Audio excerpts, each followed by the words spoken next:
Lionel Messi sat in a quaint cafe tucked into a quiet neighborhood in Barcelona, enjoying a rare moment of peace. The aroma of freshly brewed coffee mingled with the scent of pastries wafting from the counter. It was early afternoon, the kind of day when the sunlight filters through the windows in golden rays, casting a soft glow over the bustling cafe. Messi was dressed simply, jeans, a casual shirt, and a cap pulled low, but his presence, even in his understated demeanor, carried a weight. To anyone who glanced twice, the face beneath the cap was unmistakable. Yet this was his sanctuary, a place he had visited many times before without incident. Before we start, hit the like and subscribe buttons for more exclusive news. As Messi sipped his espresso, he scanned the room, watching people converse, laugh, and work on their laptops. There was a comforting normalcy about it, a contrast to the pressure cooker existence of being one of the most famous athletes on the planet. A few patrons whispered to each other, stealing glances in his direction, but most respected his privacy. That was until the door swung open with a sharp jingle of the bell. A man in his mid-30s strode in, his expression stormy. He was tall and broad-shouldered, wearing a leather jacket that matched his intensity. His eyes scanned the room with a sense of purpose, landing squarely on Messi. A murmur rippled through the cafe as the man marched toward him. "You!" the man barked, his voice sharp and echoing against the cafe walls. Heads turned in unison, conversations paused, and the gentle clinking of spoons against ceramic cups ceased. Messi looked up, his expression calm but curious. "You think you're so special, don't you?" the man continued, his tone filled with anger and accusation. "All the fame, all the money, while the rest of us struggle. You've got everything handed to you, don't you?" The cafe fell silent. People froze, unsure whether to intervene or let the scene unfold. Messi's expression remained composed, his body language relaxed. He placed his cup down gently on the saucer and looked up at the man with a steady gaze. "I'm sorry you feel that way," Messi said, his voice quiet but firm. "But I don't think we've met before. What's troubling you?" The man scoffed, throwing his hands in the air. "What's troubling me? You are. People like you, living in luxury, driving fancy cars, and acting like you're better than the rest of us. Do you even know what it's like to struggle?" The tension in the room was palpable. Messi leaned back in his chair, his expression unchanged. Instead of reacting defensively or dismissively, he gestured to the empty chair across from him. "Why don't you sit down and tell me about it?" he said. The man faltered, clearly not expecting this response. He glanced around, suddenly aware of the audience he had gathered, but Messi's invitation was sincere. Slowly, reluctantly, he pulled out the chair and sat down. His anger seemed to waver, replaced by a flicker of uncertainty. "What's your name?" Messi asked. "Carlos," the man replied after a pause. "Okay, Carlos, tell me what's on your mind." Carlos hesitated, the initial rush of fury ebbing away. He looked down at his hands, calloused and rough, and then back at Messi. "You wouldn't understand. People like you never do." "Try me," Messi said, his tone encouraging but unassuming. Carlos sighed deeply, his shoulders slumping. "I work 2 jobs just to keep a roof over my family's head. My wife's sick, and the medical bills keep piling up. My son, he's obsessed with soccer, dreams of being like you, but we can't even afford proper gear for him. And then I see someone like you, making millions for kicking a ball around, and it just..." He broke off, shaking his head, his voice thick with emotion. "It feels unfair." Messi nodded, absorbing Carlos's words without interruption. His gaze was steady, empathetic, as if he were giving Carlos the space to unburden himself. "I can see how that might seem unfair," Messi said after a moment. "Life can be incredibly difficult, and it's frustrating when it feels like others have it easier. But I want to share something with you." He leaned forward slightly, his voice soft but compelling. "When I was a boy in Rosario, my family didn't have much either. We struggled, just like you. And on top of that, I was diagnosed with a growth hormone deficiency. The treatment was expensive, and there were times when it felt impossible. My family made sacrifices. My parents worked harder than anyone I've ever known to give me a chance. And even then, nothing was guaranteed." Carlos looked at him, surprised. The man he had seen as a symbol of privilege and excess was describing a past far different from what he had imagined. "I'm not saying this to compare struggles," Messi continued. "Everyone's journey is different, and I don't claim to know exactly what you're going through. But I do know what it's like to feel small, to wonder if you'll ever catch a break. And that's why I never take for granted what I have now. It's why I try to give back, to use what I've been given to make a difference. Carlos's posture softened. The anger in his eyes was replaced by a mix of confusion and reflection. What do you mean, give back? Messi smiled faintly. Through my foundation, we've helped provide education and healthcare to kids who need it. I've funded clinics, schools, and soccer programs in places where children might not otherwise have a chance. Soccer gave me an opportunity, and I want to pass that on to others. Carlos stared at him, the weight of Messi's words sinking in. The room was still silent, every patron hanging on their interaction. Messi's humility and sincerity were disarming. I had no idea, Carlos admitted, his voice quieter now. I thought you were just another rich guy who didn't care. Messi shook his head. I care deeply, but I'm also human like you. And I make mistakes too. The truth is, we're all trying to do the best we can with what we have. There was a long pause, and then Carlos let out a deep breath. I'm sorry, he said, his voice cracking. I shouldn't have yelled at you like that. I've just been so angry at everything. Messi reached across the table, resting a hand briefly on Carlos's arm. It's okay. Anger comes from pain, and it sounds like you've been carrying a lot of it. But you're not alone. If there's anything I can do to help, let me know. Carlos's eyes widened. Help? You'd help me? If I can, Messi replied simply. The sincerity in his words broke something in Carlos, and tears sprang to his eyes. He looked down, ashamed, but also profoundly moved. Messi stood, signaling to the barista, and within moments, he had quietly settled Carlos's bill. Then, reaching into his pocket, Messi pulled out a card and handed it to Carlos. This is my foundation's contact information, he said. If your son needs soccer gear, or if there's anything else we can do for your family, let us know. Carlos took the card with trembling hands, unable to speak. The room, still captivated by the scene, seemed to exhale collectively. As Messi adjusted his cap and prepared to leave, Carlos found his voice again. Thank you, he said, his voice thick with emotion. Thank you for listening, for everything. Messi offered a small smile. Take care, Carlos, and tell your son to keep dreaming. As Messi walked out of the cafe, the patrons who had witnessed the exchange were left in awe. Conversations resumed, but they were tinged with a newfound respect and understanding. People spoke not of the fame and fortune associated with Messi, but of his grace, his empathy, and the way he had turned an angry confrontation into a moment of connection. For Carlos, that day marked a turning point. The encounter with Messi not only eased some of his immediate struggles, but also changed his perspective. He saw the humanity behind the celebrity, the struggles behind the success. More importantly, it rekindled a spark of hope. Not just for his own life, but for the idea that kindness and understanding could bridge even the widest of divides. In the weeks that followed, Carlos reached out to Messi's foundation, and true to his word, they provided his son with everything he needed to pursue his soccer dreams. It wasn't just the material support that mattered. It was the belief that someone cared, that even in a world that often felt unfair, there were moments of grace. Messi, meanwhile, continued his life as quietly as he could, but the story of that day in the cafe spread. It became a reminder of the power of humility and compassion, of how listening and understanding could change hearts. It wasn't just a lesson for Carlos or the patrons in the cafe, it was a lesson for everyone who heard the story.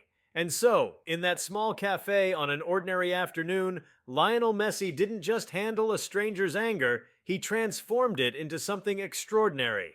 Messi stepped out of the cafe into the warm Barcelona sun, feeling the weight of the encounter linger in his mind.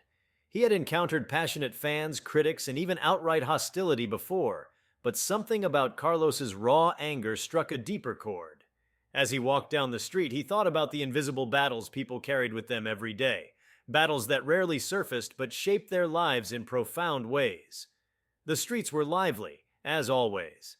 Vendors called out from their stalls, children laughed as they kicked a ball against the curb, and tourists posed for photos by the vibrant graffiti walls.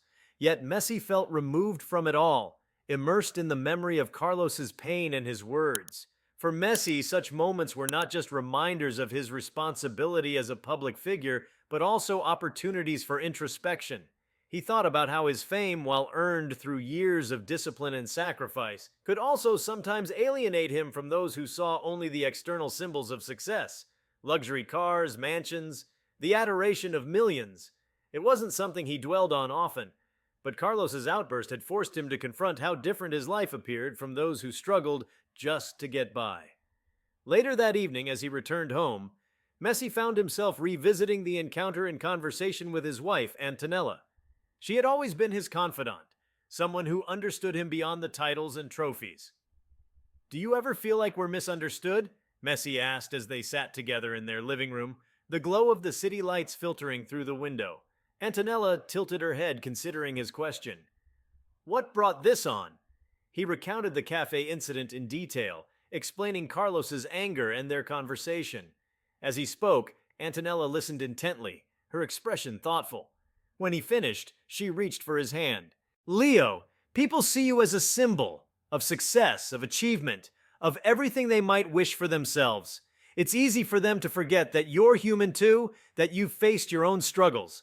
But what you did today, listening to him, helping him, that's what matters. You reminded him that behind all the fame, you're just like anyone else." Messi nodded, her words resonating with him. Still, he couldn't shake the feeling that he needed to do more, not just for Carlos, but for others like him. People who felt left behind in a world that often celebrated only the fortunate. The following day, Messi arrived early at his foundation's office. It was a modest space, filled with the hum of activity as staff members worked on various projects, fundraising campaigns, community outreach programs, and plans for youth sports initiatives.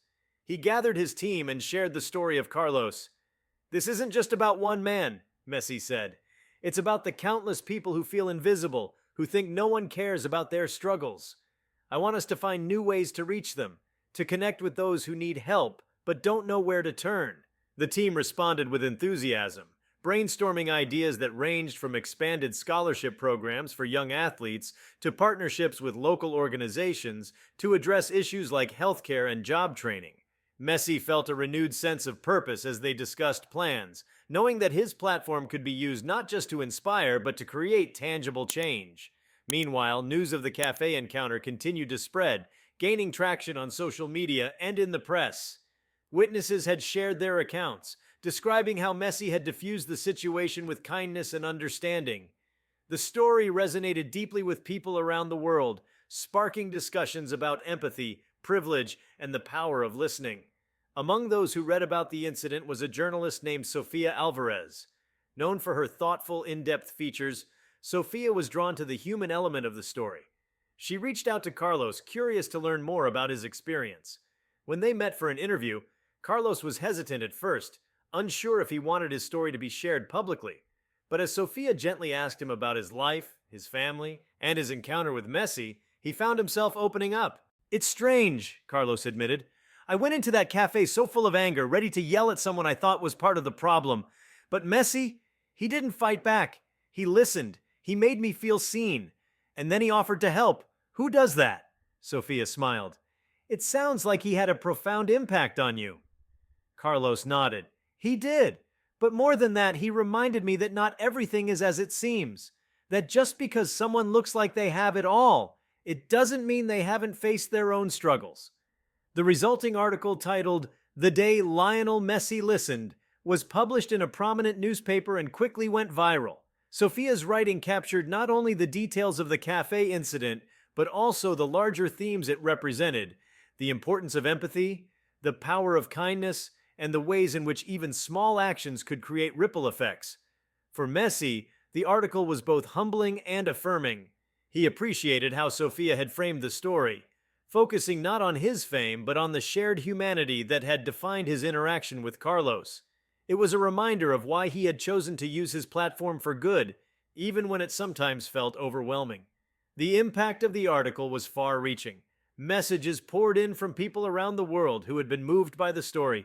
Some shared their own experiences of feeling unseen and unheard, while others expressed gratitude for the reminder that kindness could make a difference. One letter in particular stood out to Messi. It was from a young boy named Mateo who lived in a small village in South America. Matteo wrote about his love for soccer and how he dreamed of playing professionally someday. He also shared that his family struggled to afford basic necessities, let alone soccer gear. I read the story about what you did for Carlos and his son, Matteo wrote. It gave me hope that maybe someone like me could have a chance too. The letter brought tears to Messi's eyes. He immediately instructed his foundation to reach out to Matteo's family, arranging for them to receive not only soccer gear, but also financial support to improve their living conditions. It was a small gesture in the grand scheme of things, but to Matteo and his family, it was life-changing. As the months passed, Messi continued to expand his efforts, both through his foundation and in his personal interactions. He made a point of visiting schools and community centers, engaging with young people and listening to their stories.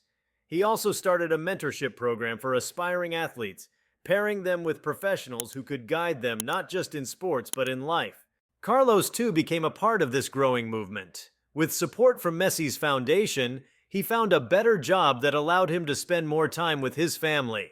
He also began volunteering at a local youth center, sharing his story and encouraging others to pursue their dreams despite the challenges they faced. The Café incident became a defining moment, not just for Messi and Carlos, but for everyone who heard about it.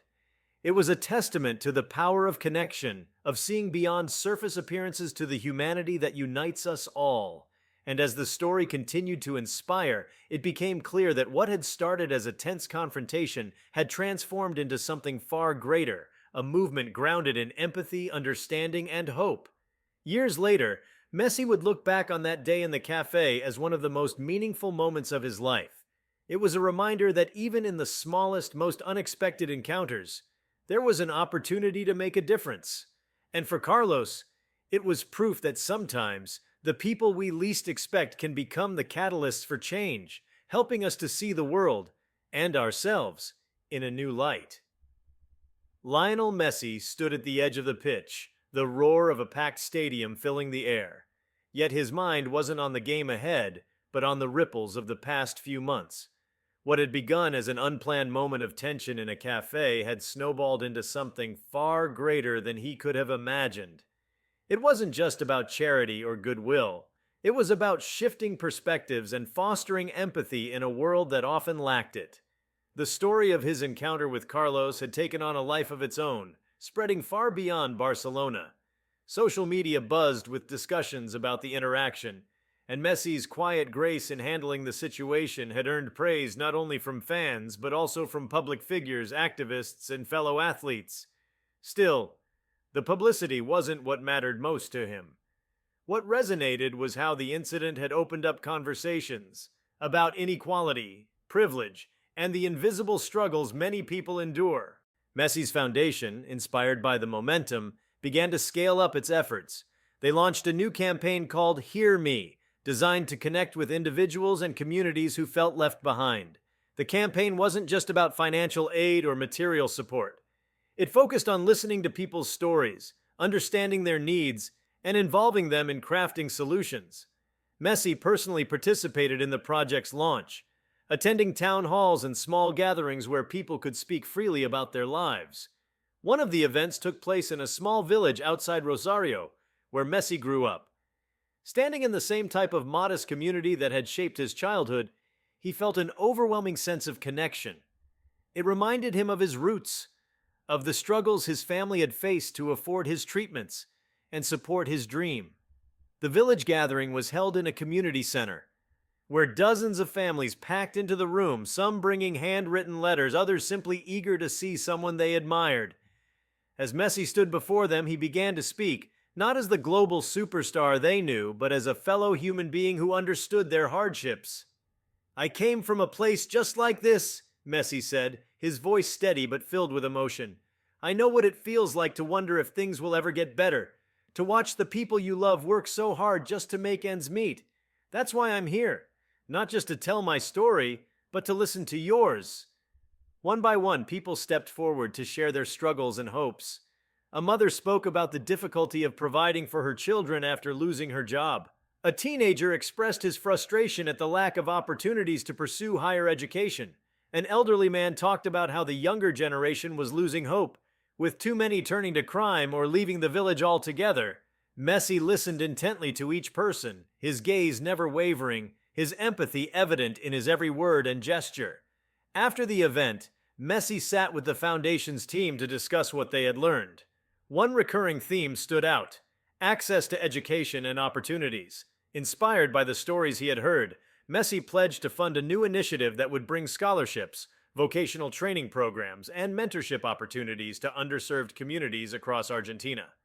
But the story didn't end there. As news of the initiative spread, it sparked a chain reaction. Athletes, celebrities, and philanthropists from around the world began reaching out, offering to contribute to the cause or replicate similar programs in their own countries. It became a global movement, rooted in the simple yet powerful act of listening.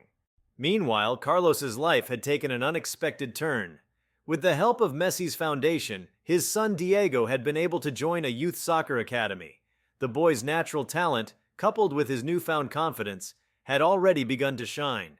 Carlos couldn't help but feel a swelling pride every time he watched Diego on the field, his small figure darting between defenders with a determination that reminded him of Messi. But Carlos wasn't content to let his gratitude end there. He wanted to give back, to channel the second chance he'd been given into something meaningful. He began volunteering at the local youth center, organizing free soccer clinics for children who couldn't afford them. Drawing on his own experiences, he also started mentoring parents who felt overwhelmed by life's challenges. Carlos's journey didn't go unnoticed. When a journalist covering Messi's new initiatives heard about Carlos's transformation, she decided to feature him in an article. The piece painted a vivid picture of a man who had once been consumed by frustration and bitterness, but had found a new purpose through the kindness of someone he'd seen as untouchable. Messi didn't just change my life, Carlos was quoted as saying. He showed me that change starts with how we see each other. He reminded me that even the smallest gesture can make a difference. The article resonated deeply, becoming another piece of the growing narrative around empathy and connection. For Messi, reading about Carlos's journey was a source of quiet satisfaction. He had always believed in the power of small actions to create meaningful change, and Carlos's story was proof of that belief. As the months went on, the Hear Me campaign continued to grow, reaching corners of the world Messi had never imagined influencing. One day, Messi received a letter from a young girl in India. Her name was Asha, and she wrote about how her family had been struggling to keep their farm afloat due to droughts. Despite their hardships, Asha found joy in playing soccer with her friends, using a makeshift ball made of old rags. She ended the letter with a simple plea. "I want to be strong like you, Mr. Messi. How do you never give up?" The letter touched Messi deeply, and he decided to visit Asha's village as part of the campaign's international expansion. When he arrived, he was met with a hero's welcome. Villagers lined the dirt roads, waving flags and cheering as his car approached. Yet amidst the excitement, Messi focused on finding Asha and her family. When he met the young girl, she was shy but curious, her wide eyes reflecting both awe and determination. Messi spent the afternoon talking to her and the other children in the village, sharing stories of his own childhood struggles and encouraging them to pursue their dreams no matter the odds. He also announced a partnership between his foundation and a local organization to provide resources for sustainable farming, ensuring that families like Asha's could thrive. As Messi prepared to leave, Asha handed him a small worn bracelet made of colorful beads. "For good luck," she said, her voice barely above a whisper. Messi accepted it with a heartfelt thank you, slipping it onto his wrist. It became a constant reminder of why he did what he did. Back in Barcelona, Messi's efforts were met with both admiration and skepticism. While many praised his commitment to social causes, others questioned whether it was all just a PR stunt. Messi, however, remained unfazed by the criticism. For him, the results spoke for themselves. Children going to school, families finding stability, and communities rediscovering hope. One evening, as Messi sat in his study reviewing reports from the foundation, Antonella joined him, carrying 2 cups of tea. She placed one in front of him and settled into the chair across from his. "You've done so much, Leo," she said, her voice filled with pride. "But I worry sometimes. You give so much of yourself, your time, your energy. Do you ever feel like it's too much?" Messi looked up, his expression thoughtful. "Sometimes," he admitted, But then I think about people like Carlos, Mateo, and Asha. I think about what it means to them, and it doesn't feel like too much. It feels like what I meant to do. Antonella smiled, reaching across the table to squeeze his hand. Just don't forget to take care of yourself, too. The world may need you, but so do we. Messi nodded, grateful as always for her grounding presence. He knew that balance was essential, not just for his own well-being, but for the effectiveness of his efforts. After all, change wasn't something that could be achieved overnight. It was a long, patient process. As the years passed, the impact of the cafe encounter continued to ripple outward. Messi's foundation became a model for other organizations, blending humility with action in a way that resonated globally. More importantly, it inspired countless individuals to take small steps toward understanding and supporting one another. For Messi, the journey was never about accolades or recognition. It was about the people whose lives he had touched and the lessons they had taught him in return. Every conversation, every story, every gesture of kindness reinforced his belief in the power of connection. And as he stood on the field one final time, preparing for his retirement match, Messi couldn't help but reflect on the journey that had brought him there. Soccer had given him a platform, but it was the moments off the pitch, the unexpected encounters, the shared humanity that had defined his legacy. As the crowd erupted into cheers, Messi glanced at the bracelet still wrapped around his wrist. It was worn and faded now, but its meaning remained as vibrant as ever. Asha's simple gift had become a symbol of everything he believed in: resilience, hope, and the enduring power of kindness. The stadium lights blazed above Lionel Messi as he prepared to take his final steps onto the pitch. The atmosphere was electric, a symphony of roaring cheers, waving flags, and the rhythmic chants of fans who had followed his journey for decades. Yet, amidst the thunderous applause, Messi's mind was elsewhere.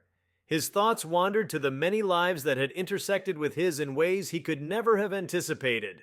Lives like Carlos's, Mateo's, and Asha's, whose stories had forever altered his understanding of what it meant to make an impact. As he walked out, flanked by his teammates, Messi caught sight of a group of children seated in a special section near the sideline. They wore bright shirts bearing the logo of his foundation, their faces alight with joy and wonder. Among them, he recognized Mateo, now a teenager, and a rising star in his own soccer academy. Beside him sat Carlos, whose broad smile radiated pride as he waved to Messi. Asha was there too, flown in from her village for this momentous occasion. She clutched a soccer ball in her hands, a gift Messi had sent her years ago, now covered in the signatures of her entire village. The sight filled Messi with a deep sense of fulfillment. These weren't just spectators, they were reminders of why he had dedicated himself to causes beyond the field. Each one represented a story of perseverance and the transformative power of small acts of kindness. As the game unfolded, Messi played with the same elegance and precision that had defined his career. Every pass, every touch of the ball was met with thunderous applause. But beyond the glory of the match, Messi noticed something extraordinary, a palpable sense of unity among the fans. For years he had been a symbol of excellence in sport, but now he felt he represented something more, a shared belief in the power of compassion. The idea that even the most towering figures could reach out and connect on a human level. When the final whistle blew, signaling the end of the game and Messi's career, the stadium erupted. Players from both teams formed a guard of honor as Messi walked toward the center of the field. Tears welled in his eyes as he waved to the fans, his heart full of gratitude for the journey that had brought him to this moment. After the celebration subsided, Messi took the microphone to address the crowd. His voice was steady but filled with emotion. "This game has given me everything," he began. "It's been my passion, my purpose, and my joy. But the most important thing it's given me is the chance to connect with people. People who've inspired me just as much as I hope I've inspired them." He paused, scanning the crowd. "We all have the power to make a difference, no matter how small. It's not about being famous or rich. It's about listening, understanding, and showing kindness. That's the legacy I hope to leave behind." The crowd roared in response, their applause carrying a profound sense of unity. As Messi left the pitch for the final time, he knew his story was far from over. It would continue, not through goals or trophies, but through the lives he had touched and the seeds of hope he had planted around the world. If you liked this video, please give it a like and subscribe to our channel. Also, could you leave your comments below and tell us, what are your thoughts on Messi's reaction to being yelled at by a stranger? We want to hear from you. Thank you for watching, and see you next time.